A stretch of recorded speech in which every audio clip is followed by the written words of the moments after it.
السلام علیکم ورحمۃ اللہ وبرکاتہ۔ معزز سامعین اکرام، آج کی کتاب کا نام ہے اسلام کا پیغام پیاری ماں کے نام۔ اس کے مصنف ہیں نسیم غازی فلاحی۔ بسم اللہ الرحمن الرحیم۔ رب اشرح لی صدری ویسر لی امری واحلل عقدۃ من لسانی یفقہوا قولی۔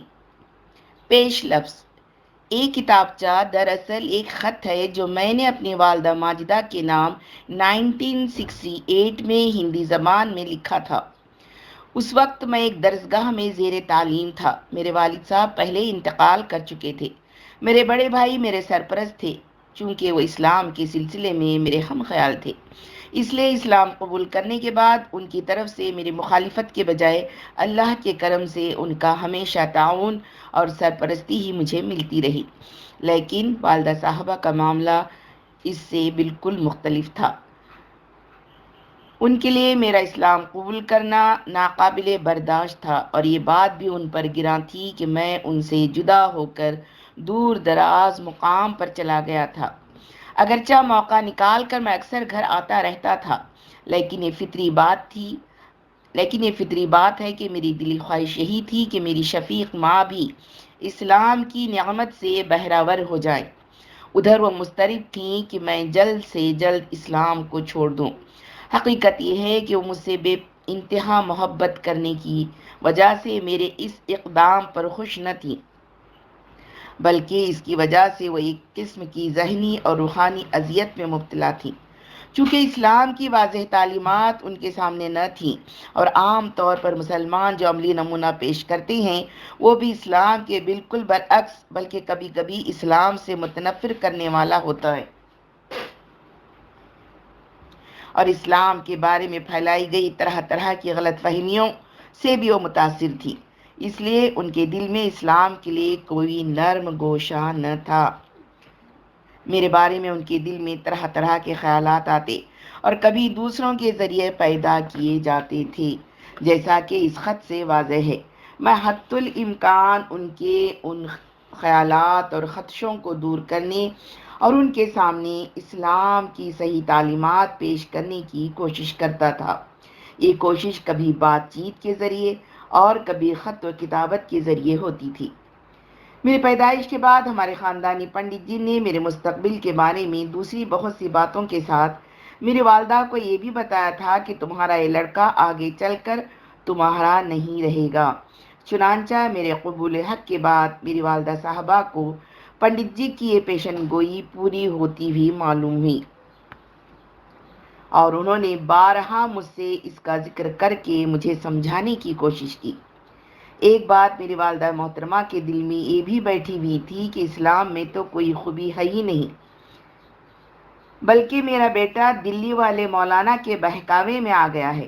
اس خط میں نے ان کی اس غلط فہمی کو دور کرنے کی کوشش کی تھی، اور ساتھ ہی اسلام کی طرف ان کو دعوت بھی دی تھی۔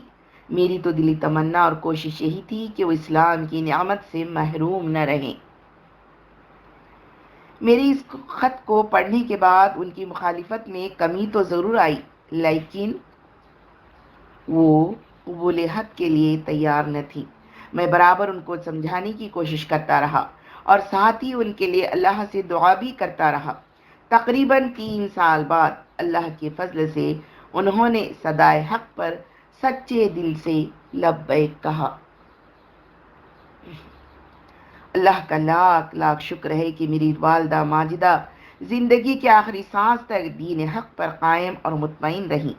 یہ اسلام سے ان کے قلبی لگاو ہی کا نتیجہ تھا کہ وہ قرآن مجید جیسے ضخیم صحیفے کی مکمل ہندی ترجمے کا متعدد بار مطالعہ کر چکی تھی۔ وہ عزیزوں اور ملنے والوں کو دین حق اور قرآن مجید کی باتیں بتاتی اور اسلام کی خوبیاں ان کے سامنے رکھتی۔ ان کو اس بات کی تڑپ تھی کہ کاش لوگ اسلام کو سمجھنے کی کوشش کرتے، اور اسلام کے بارے میں جو غلط فہمیاں عام ہیں انہیں دور کرنے اور اسلام کی پیاری اور دلکش باتوں کو عام لوگوں تک پہنچانے کی بھرپور سعی کرتے۔ انہیں اس بات کی بھی بڑی فکر تھی کہ کاش اسلام کے ماننے والے مسلمان اپنے اخلاق و کردار، معاملات اور رہن سہن میں اسلام کا چلتا پھرتا نمونہ بن جاتے۔ اس طرح نہ صرف خود سرخرو ہوتے بلکہ تمام بندگان خدا کے لیے ہدایت کا سبب بھی بنتے۔ آہ، میری یہ شفیق، مہربان اور پیاری ماں 1996 میں اللہ کو پیاری ہو گئی۔ انا للہ و انا الیہ راجعون۔ بلا شبہ ہم اللہ ہی کے ہیں اور اللہ ہی کی طرف ہمیں پلٹنا ہے۔ اللہ رب العزت ان کی مغفرت فرمائے، جنت میں داخل فرمائے اور ہمیں آخرت میں ان سے اچھی حالت میں ملائے۔ یہ ذاتی خط دعوتی نقطہ نظر سے شائع کیا جا رہا ہے تاکہ اس سے حق پسند روحوں کو کچھ فائدہ پہنچ سکے۔ الحمدللہ یہ کتابچہ ہندوستان اور دوسرے ممالک کی مختلف زبانوں میں شائع ہو چکا ہے۔ اللہ تعالیٰ سے دعا ہے کہ وہ ہمیں اپنے سچے دین پر ثابت قدمی عطا فرمائے اور ہمارا خاتمہ ایمان اور اسلام پر ہو۔ نسیم غازی فلاحی۔ خط: پیاری امی، سلام علی من اتبع الہدی۔ خدا کرے آپ بخیر و عافیت ہوں۔ کافی دن ہوئے آپ کا شفقت و محبت نامہ ملا تھا، لیکن بعض مجبوریوں کی بنا پر بروقت جواب نہ دے سکا، اس کی معافی چاہتا ہوں۔ میری پیاری ماں، جس طرح آپ کا دل میری یاد میں تڑپتا ہے، اسی طرح میرا دل بھی آپ کی محبت و شفقت کو یاد کرتا ہے۔ میں اسی طرح اپنے آپ کو محسوس کرتا ہوں جیسے جلتے توے پر کوئی دانہ۔ دل چاہتا ہے کہ اڑ کر آپ کے پاس پہنچ جاؤں، لیکن حصول علم کی مصروفیت رکاوٹ بن جاتی ہے۔ اگر مجھے دینی تعلیم حاصل کرنی نہ ہوتی تو میں آپ کے سائے شفقت سے کبھی جدا نہ ہوتا۔ دین کا علم حاصل کرنا بہت ضروری ہے۔ یہی چیز میری اور آپ کی عارضی جدائی کا سبب بنی ہے۔ البتہ آپ کی یاد برابر آتی ہے اور اکثر آپ کے بارے میں سوچا کرتا ہوں۔ سوچوں بھی کیوں نہیں، جبکہ آپ کے میرے اوپر اتنے احسانات ہیں جن کو نہ تو زبان سے ادا کیا جا سکتا ہے اور نہ ان کا بدلہ چکایا جا سکتا ہے۔ میری پیاری امی، آپ کی وہ باتیں جو وقتاً فوقتاً آپ کی زبان سے صادر ہوتی تھی، میرا بیٹا میرے ہاتھ سے نکل گیا۔ مولانا نے میرے لاڑلے کو بہکا دیا اور پنڈت جی نے ٹھیک ہی کہا تھا کہ تمہارا بیٹا تمہارا نہیں ہوگا بلکہ کسی اور کا ہو جائے گا۔ یہ باتیں میرے دماغ میں گردش کرتی رہتی ہیں اور اس کی بڑی فکر رہتی ہے کہ آپ کو میرے بارے میں خدشے کیوں لاحق ہو گئے ہیں۔ آپ نے میری کون سی ایسی نازیبا حرکت دیکھی ہے جس کی بنا پر آپ ان اندیشوں کا شکار ہو گئی ہیں؟ میری اچھی ماں، آپ کو یہ اندیشے محض اس لیے لاحق ہوئے ہیں کہ میں نے اس مہربان خدا کو اپنا رب بنایا ہے جس نے مجھے، آپ کو اور ساری کائنات کو پیدا کیا ہے، جس نے ہم پر اپنا لامحدود فضل فرمایا، زندگی گزارنے کے لیے ہر قسم کا سامان فراہم کیا اور ضرورت کی ہر چیز مہیا کی، اور میں اس رسول پر ایمان لایا ہوں جس کو اس نے اپنا راستہ بتانے کے لیے مبعوث کیا۔ میں نے یہ فیصلہ کیا ہے کہ میں اپنی پوری زندگی میں اللہ کی دیے ہوئے احکام کے مطابق عمل کروں گا اور اللہ کے ساتھ کسی کو شریک نہیں ٹھہراؤں گا۔ میں اللہ کو اپنا معبود، رازق اور حاکم سمجھتا ہوں اور اس بات پر یقین رکھتا ہوں کہ جب اس نے پیدا کیا ہے اور زندگی گزارنے کا سارا سامان مہیا کیا ہے، ہوا، پانی، لباس وغیرہ کا انتظام کیا ہے، تو وہ ہماری موت کے بعد ایک ایسا دن لائے گا جس دن دنیا میں جو کچھ ہم نے کیا ہے اس کا حساب لے گا۔ جس نے اس کے بھیجے ہوئے احکام پر عمل کیا ہوگا اسے وہ جنت میں داخل کرے گا، اور جس نے اس کے بھیجے ہوئے احکام پر عمل نہیں کیا ہوگا اس کو جہنم کی آگ میں ڈالے گا۔ بس میری پیاری ماں، میرا یہی قصور ہے کہ میں نے یہ فیصلہ کیا ہے کہ میں جہنم کی آگ سے بچنے کے لیے اور جنت پہ جانے کے لیے کوشش کرتا رہوں گا اور اللہ کے احکام پر عمل کروں گا، ان احکام پر جن کو اس نے اپنے رسولوں کے ذریعے مختلف زمانوں میں پوری دنیا میں بھیجا اور آخر میں انہی احکام کو پیغمبر اسلام حضرت محمد صلی اللہ علیہ وسلم کے ذریعے سارے انسانوں کی بھلائی و کامیابی کے لیے بھیجا ہے۔ میں نے عزم کیا ہے کہ میں وہ تمام کام کروں گا جن کے کرنے کا ہمارے خالق، مالک اور پروردگار خدا نے حکم دیا ہے، اور ان کاموں سے رک جاؤں گا جن سے رکنے کی اس نے تاکید کی ہے۔ یعنی میں مسلمان بن کر زندگی بسر کروں گا، اس لیے کہ مسلمان کہتے ہی اسے ہیں جو اللہ کی فرما برداری کرے اور اس کا کہا مانے، اور یہی وجہ ہے کہ میں نے وہ تمام برائیاں چھوڑ دی ہیں جن سے اللہ نے روکا ہے۔ آپ جانتی ہیں کہ میں مسلمان ہونے سے پہلے میرے اندر جتنی برائیاں تھیں جنہیں دیکھ کر آپ خود بھی پریشان رہتی تھی، مسلمان ہونے کے بعد الحمدللہ سب چھوٹ گئیں، اور یہ اس لیے چھوٹی ہیں کہ جب اللہ نے ان سے روکا ہے تو میں انہیں کرنے کی جرت کیسے کر سکتا ہوں؟ میری پیاری ماں، میں نے جس دین اسلام کو اپنایا ہے اسے اللہ نے تمام انسانوں کے لیے بھیجا ہے، اور اس میں پوری زندگی کے لیے احکام دیے گئے ہیں۔ اس نے اپنی کتاب قرآن میں بڑی تفصیل سے بتا دیا ہے کہ ہم عبادت کیسے کریں، آپس میں معاملات کے کیا طریقے ہونے چاہیے، سیاست میں حصہ کیسے لیں، حکومت کیسے کریں، آپس میں میل ملاپ کیسے رکھیں، ایک دوسرے سے کس طرح ملیں، ہمارا اخلاق کیسا ہونا چاہیے، کھانے پینے، پہننے اوڑھنے، سونے جاگنے، چلنے پھرنے، خاموش رہنے اور بولنے، شادی بیاہ، باہمی تعلقات، غرض ہر چیز کے بارے میں اس نے بتا دیا ہے۔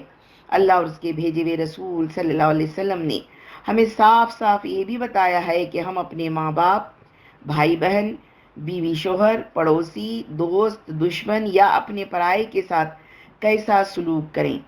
اب جب کہ میں نے یہ فیصلہ کر لیا ہے کہ اللہ کے بتائے ہوئے طریقے پر عمل کروں گا اور بالکل اسی طرح زندگی بسر کروں گا جس طرح وہ چاہتا ہے، تو ظاہر ہے کہ ماں باپ کے بارے میں بھی اسی سے رہنمائی حاصل کروں گا، اور ان کے ساتھ میرا سلوک وہی ہوگا جس کی تعلیم اللہ یا اس کے رسول نے دی ہے۔ اس لیے میں چاہتا ہوں کہ آپ کے سامنے واضح کر دوں کہ اللہ اور اس کے رسول نے ماں باپ کے ساتھ کس قسم کے سلوک کا حکم دیا ہے۔ یہ بات بھی بتانی ضروری ہے کہ ماں باپ سے حسن سلوک کے بارے میں جو احکام اسلام نے دیے ہیں ان میں مسلم اور غیر مسلم دونوں قسم کے ماں باپ شامل ہیں، اور اسلام نے مذہب کی بنیاد پر ان میں کوئی فرق نہیں کیا ہے۔ اللہ تعالیٰ نے اپنی کتاب قرآن مجید میں بار بار اس بات کا حکم دیا ہے کہ ماں باپ کے ساتھ حسن سلوک کرو، ان کے ساتھ اچھے سے اچھے طریقے سے پیش آؤ، انہیں پریشان نہ کرو، ان کا کہنا مانو، ان کے احسانات کا شکریہ ادا کرو۔ اسی بات کا حکم مسلمانوں کو اللہ کے رسول نے بھی دیا ہے۔ ایک مرتبہ حضرت محمد صلی اللہ علیہ وسلم سے کسی نے پوچھا کہ خدا کو کون سا کام سب سے زیادہ پسند ہے؟ آپ نے جواب دیا کہ وہ نماز جو متعین وقت پر پڑھی جائے۔ اس نے پوچھا اس کے بعد کون سا عمل اللہ کو سب سے زیادہ محبوب ہے؟ حضرت محمد صلی اللہ علیہ وسلم نے فرمایا ماں باپ کے ساتھ حسن سلوک کرنا۔ اسی طرح ایک بار پیارے نبی صلی اللہ علیہ وسلم کے پاس ایک شخص آیا اور اس نے کہا کہ میں ہجرت اور جہاد کے لیے آپ کے ہاتھ پر بیعت کرتا ہوں اور خدا سے اس کا اجر چاہتا ہوں۔ تو نبی نے اس شخص سے پوچھا کہ کیا تمہارے ماں باپ میں سے کوئی زندہ ہے؟ اس شخص نے جواب دیا جی ہاں، اللہ کا شکر ہے کہ دونوں زندہ ہیں۔ چنانچہ آپ نے اسے جہاد اور ہجرت کرنے کے بجائے ماں باپ کی خدمت اور حسن سلوک کی ہدایت فرمائی اور بتایا کہ تمہارا جہاد اور ہجرت یہی ہے۔ اسی طرح ایک مرتبہ اللہ کے رسول حضرت محمد صلی اللہ علیہ وسلم نے فرمایا کہ ماں باپ ہی تمہاری جنت ہیں اور وہی تمہاری دوزخ۔ اگر تم اپنے ماں باپ کا کہنا مانو گے، ان کی خدمت کرو گے، ان کے ساتھ بھلائی اور نرمی سے پیش آؤ گے، ان کے شکر گزار بنو گے تو جنت میں داخل ہوگے، اور اگر ایسا نہیں کیا بلکہ ان کی نافرمانی کی، انہیں ستایا اور برا بھلا کہا تو جہنم کی بھڑکتی ہوئی آگ میں جاؤ گے۔ اسی طرح بہت سے مواقع پر اللہ کے رسول صلی اللہ علیہ وسلم نے ماں باپ کے ساتھ حسن سلوک پر لوگوں کو ابھارا ہے۔ اللہ تعالیٰ نے قرآن میں ایک جگہ فرمایا ہے اپنے ماں باپ کے ساتھ اچھے سے اچھا سلوک کرو۔ اگر ماں باپ میں سے ایک یا دونوں تمہارے سامنے بڑھاپے کو پہنچ جائیں تو انہیں ناگوار بات نہ کہو اور نہ انہیں جھڑکو۔ ان کو مارنا، پیٹنا، برا بھلا کہنا، تکلیف پہنچانا تو درکنار، انہیں کوئی ایسی بات بھی نہیں کہی جا سکتی جسے وہ برا سمجھے۔ اگر کبھی کوئی ایسی بات کرے جو تمہیں پسند نہ ہو، تمہارے مزاج کے خلاف ہو، تو اسے برداشت کرو۔ انہیں جھڑکو مت، انہیں ہر وقت خوش اور شادماں رکھو، ناراض نہ کرو۔ ایک بار اللہ کے رسول حضرت محمد صلی اللہ علیہ وسلم نے فرمایا،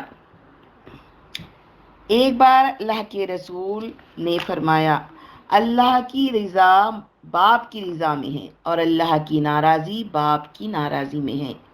اگر تم باپ کا کہنا مانو گے، ان کی فرما برداری کرو گے تو اللہ بھی خوش ہوگا، اور اگر تم ان کو ناراض اور ناخوش کرو گے تو اللہ بھی ناراض اور ناخوش ہوگا۔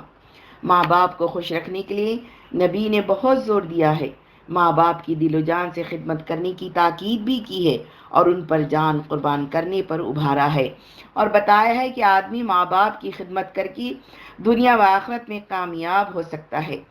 ماں باپ کی خدمت درازی عمر اور کشادگی رزق کا سبب بھی بنتی ہے۔ اللہ کے رسول نے بتایا ہے کہ اپنے ماں باپ کی اطاعت کرو، جب کوئی کام کرو خواہ وہ کتنا ہی عظیم ہو، اپنے والدین سے اجازت لے لو۔ ماں باپ کی اطاعت جنت کے دروازوں کو کھولتی ہے۔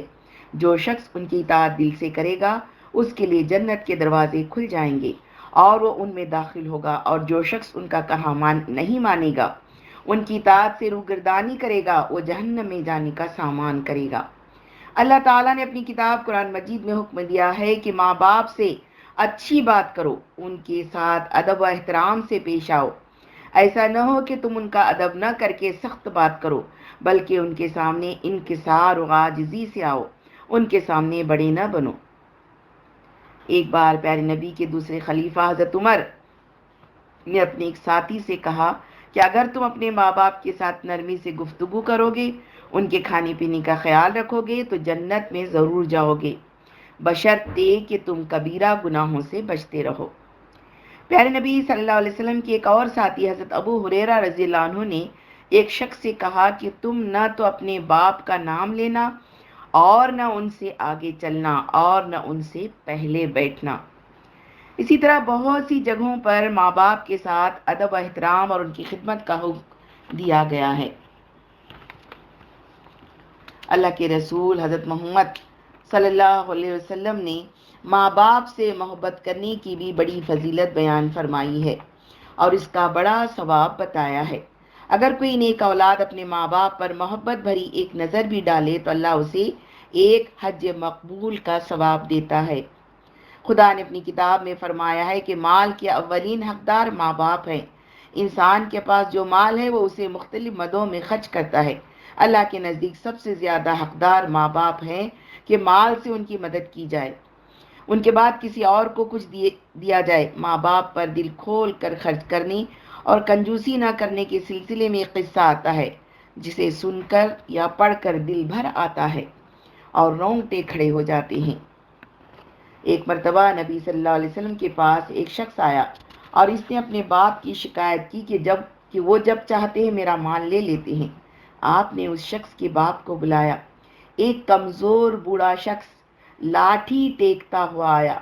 آپ نے اس بوڑھے شخص سے دریافت کیا تو اس نے کہا، اے اللہ کے رسول، ایک وقت تھا جب یہ کمزور و بے بس تھا اور مجھ میں طاقت تھی، میں مالدار تھا اور یہ خالی ہاتھ تھا، میں نے کبھی اس کو اپنی چیز لینے سے نہیں روکا۔ آج میں کمزور ہوں اور یہ طاقتور قوی ہے، میں خالی ہاتھ ہوں اور یہ مالدار ہے، اب یہ اپنا مال مجھ سے بچا بچا کر رکھتا ہے۔ بوڑھے کی یہ باتیں سن کر حضرت محمد مصطفیٰ صلی اللہ علیہ وسلم رو پڑے اور اس کے بیٹے سے کہا، تو اور تیرا مال تیرے باپ کا ہے۔ نبی کریم صلی اللہ علیہ وسلم کی اس ارشاد سے صاف طور پر واضح ہو گیا کہ انسان جو کچھ ہے یا اس کے پاس جو کچھ ہے وہ سب اس کے ماں باپ کی دعاؤں، کوششوں اور ان کی سعی و جدوجہد کی بدولت ہے۔ اس لیے اسے خود بھی اپنے ماں باپ کے تحت رہنا چاہیے، ان کی اطاعت کی طرف خصوصی توجہ کرنی چاہیے اور اپنا مال بھی اپنے ماں باپ پر خرچ کرنا چاہیے اور انہیں لینے سے نہیں روکنا چاہیے۔ قرآن مجید میں ایک جگہ فرمایا گیا ہے کہ ماں باپ کے لیے اللہ سے دعا بھی کرنی چاہیے کہ اے رب ان پر رحم فرما، انہوں نے ہمارے لیے بڑی تکلیفیں اٹھائی ہیں، ہماری پرورش بڑی محنت سے کی ہے، اس لیے تو بھی ان پر اپنے کرم و فضل کی بارش کر۔ چونکہ باپ کے مقابلے میں ماں نے زیادہ تکلیفیں اٹھائی ہیں، اس لیے ماں اس بات کی مستحق ہے کہ باپ سے زیادہ اس کے ساتھ حسن سلوک کیا جائے۔ قرآن مجید میں اس کا ذکر ہوا ہے، اور سراپا رحمت حضرت محمد مصطفیٰ صلی اللہ علیہ وسلم نے بھی صاف طور پر بتا دیا ہے کہ ماں باپ سے زیادہ مستحق خدمت ہے۔ ایک مرتبہ ایک شخص نے اللہ کے رسول سے پوچھا کہ میرے حسن سلوک کا سب سے زیادہ مستحق کون ہے؟ اللہ کے رسول نے جواب دیا، تیری ماں۔ اس نے پوچھا، پھر کون؟ آپ نے فرمایا، تیری ماں۔ اس نے پوچھا، پھر کون؟ آپ نے فرمایا، تیری ماں۔ اس شخص نے چوتھی بار پوچھا، پھر کون ہے؟ آپ صلی اللہ علیہ وسلم نے فرمایا، تیرا باپ۔ ایک اور موقع پر نبی کریم صلی اللہ علیہ وسلم نے فرمایا، جنت ماں کے قدموں کے نیچے ہے، اگر تم ماں کی خدمت دل و جان سے کرو گے، اس کے ساتھ اچھا برتاؤ کرو گے، اسے خوش رکھو گے تو جنت پاؤ گے، تم ان کی خدمت کر کے جنت میں جا سکتے ہو۔ اسی طرح متعدد جگہوں پر ماں کی خدمت کا خصوصیت سے ذکر آیا ہے۔ اگر ماں باپ میں سے کوئی ایک یا دونوں انتقال کر جائیں، اس وقت بھی اللہ اور اس کے رسول نے حکم دیا ہے کہ ان کے لیے اللہ سے دعا کرتے رہیں کہ اے رب تو انہیں معاف کر، ان کو آرام سے رکھ اور جنت میں داخل کر۔ اللہ تعالیٰ نے جہاں ماں باپ کے ساتھ حسن سلوک، ان کی خدمت و فرما برداری اور ان کو آرام پہنچانے کی تاکید فرمائی ہے، وہیں اس نے یہ بھی واضح کر دیا ہے کہ اگر ماں باپ تمہیں ان باتوں کا حکم دیں جن سے اللہ نے روکا ہے تو اس وقت ماں باپ کی بات نہ مانی جائے، ہونا بھی یہی چاہیے۔ ظاہر ہے اگر ماں باپ غلط بات کا حکم دیں گے تو اسے کیسے مانا جائے گا؟ البتہ صحیح بات میں ان کی مکمل فرما برداری کی جائے گی۔ میری پیاری ماں، میں پہلے عرض کر چکا ہوں اور پھر عرض کر رہا ہوں کہ میں نے یہ فیصلہ کیا ہے کہ میں وہی کام کروں گا جن کا حکم اللہ اور اس کے رسول نے دیا ہے، چنانچہ میں ماں باپ کے ساتھ بھی اسی طرح پیش آؤں گا جس طرح اس کا حکم ہے، اور ماں باپ کے بارے میں اس نے جو احکام دیے ہیں وہ میں نے آپ کے سامنے رکھ دیے ہیں، اور انہی پر میں انشاءاللہ عمل کرنے کی کوشش کروں گا۔ مجھے امید ہے کہ اگر آپ توجہ سے ان باتوں کو پڑھیں گی، ان پر غور کریں گی اور یہ سمجھیں گی کہ میرا بیٹا جو کہہ رہا ہے وہ سچ ہے، تو آپ بے ساختہ پکار اٹھیں گی کہ نہیں نہیں، میرا یہ خیال غلط ہے کہ میرے بیٹے کو مولانا نے بہکا دیا ہے، اب وہ میرا نہیں رہا، بلکہ صحیح بات تو یہ ہے کہ مولانا نے اسے واقعی میرا بیٹا اور کبھی نہ جدا ہونے والا لخت جگر بنا دیا ہے۔ اس کو بہکایا نہیں بلکہ صحیح راستے پر لگا دیا ہے۔ پنڈت جی کا کہنا سراسر غلط و بے بنیاد ہے کہ آپ کا نہیں ہوگا۔ میری پیاری امی، آپ یقین جانیے کہ میں آپ کا ہوں اور آپ ہی کا رہوں گا۔ آپ دل سے قطعاً ان خدشوں کو نکال پھینکیے جو آپ کے دل میں جگہ پکڑ گئے ہیں۔ میں پہلے عرض کر چکا ہوں کہ اسلام یہ واحد دین ہے جو انسان کو صحیح راستہ دکھاتا ہے۔ یہ دین اللہ کی طرف سے بھیجا ہوا ہے، اس میں زندگی کے ہر شعبے کے لیے احکام دیے گئے ہیں۔ اسلام کا یہ شعبہ جو ماں باپ سے متعلق ہے آپ کے سامنے ہے۔ اس پر غور کرنے سے آپ بخوبی پتہ لگا سکتی ہیں کہ اسلام کیسا دین ہے، اس کی تعلیمات کتنی قیمتی، مستحکم اور مناسب ہیں۔ بس سمجھ لیجئے کہ اسی طرح زندگی کے ہر شعبے میں احکام دیے گئے ہیں اور انسانوں کی رہنمائی کی گئی ہے۔ میری پیاری امی جان، آپ نے میری دیکھ بھال اور پرورش کے لیے کتنی پریشانیاں اٹھائی ہیں، کتنی مصیبتیں جھیلی ہیں، اس کا مجھے پورا احساس ہے۔ آپ نے میرے لیے دکھ جھیلے، مجھے مہینوں پیٹ میں لیے پھریں، اور وہ تمام تکالیف اٹھائیں جو اس وقت پیش آئیں جب میں نے اس دنیا میں قدم رکھا۔ میں گوشت کا ایک لوتڑا تھا، بالکل بے بس اور مجبور، لیکن آپ نے اس لوتھڑے کی دل و جان سے دیکھ بھال کی۔ میں کچھ بڑا ہوا تو میری تعلیم کا انتظام کیا، میری تربیت کی فکر کی۔ میں اگر بیمار پڑا تو آپ بے چین ہو گئیں، میرے لیے راتوں کی نیند اور دن کا آرام قربان کیا، مجھے اچھے سے اچھا کھلایا اور بعض دفعہ خود بھوکی رہیں۔ مجھے اچھے سے اچھا پہنایا اور خود موٹا موٹا جھوٹا پہن کر کے رہیں۔ واقعی آپ کے مجھ پر اتنے احسانات ہیں کہ انہیں بیان کرنے سے زبان قاصر ہے۔ ان احسانات کا بدلہ تو کیا شکریہ بھی ادا نہیں کیا جا سکتا۔ تبھی تو خدا نے قرآن مجید میں ماں کے ساتھ خصوصی احترام اور خدمت کا حکم دیا ہے۔ اے میری ماں، آپ نے مجھے دنیا میں آرام پہنچایا ہے، میں دنیا میں تو آپ کی خدمت کیا کر سکتا ہوں؟ البتہ میری تمنا اور دلی خواہش ہے کہ آپ کو آخرت کی زندگی میں، جو کہ ہمیشہ ہمیشہ کی زندگی ہے، مکمل سکون ملے اور اس کا ابتدائی ذریعہ میں بن سکوں۔ آپ کو راستہ بتاؤں جس پر چل کر آخرت میں ہمیشہ کا آرام اور ہمیشہ کا سکون ہے۔ وہ راستہ اسلام ہی ہے جس پر چل کر دنیا و آخرت میں کامیابی حاصل ہو سکتی ہے۔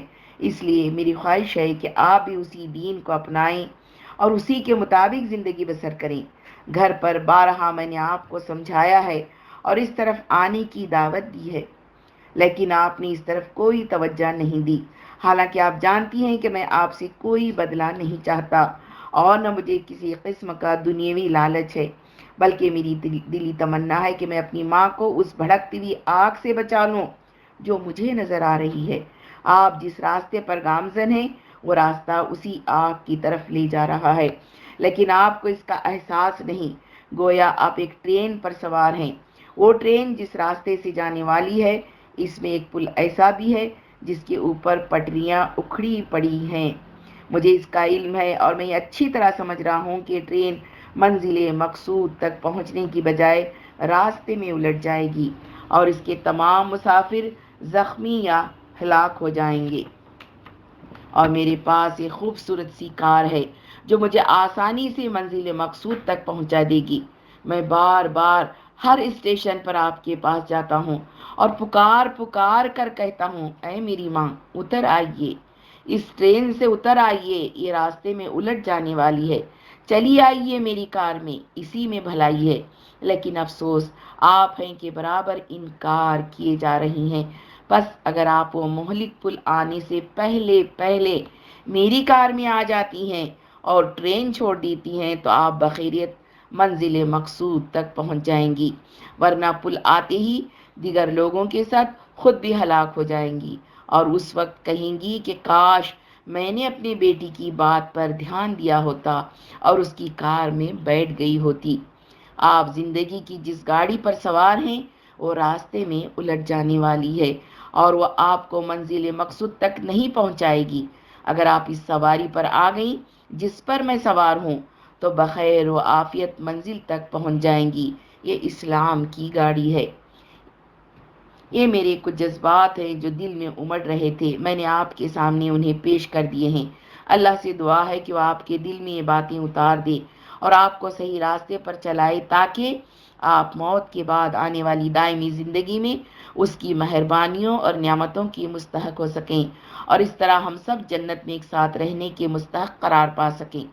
قرآن مجید میں اللہ تعالیٰ نے خوشخبری دی ہے کہ اللہ کو ماننے والے اور اس کے احکام کے مطابق زندگی گزارنے والے لوگ اپنے صالح والدین اور بیوی بچوں کے ساتھ ہمیشہ جنت میں ایک ساتھ رہیں گے۔ مجھے امید ہے کہ آپ میری باتوں پر سنجیدگی کے ساتھ ضرور غور کریں گی۔ میں یقین دلاتا ہوں کہ میں آپ کے اعتماد کو کبھی ٹھیس نہیں پہنچا سکتا۔ آپ کا فرما بردار بیٹا نسیم غازی۔ وما علینا الا البلاغ المبین۔ السلام علیکم ورحمۃ اللہ وبرکاتہ۔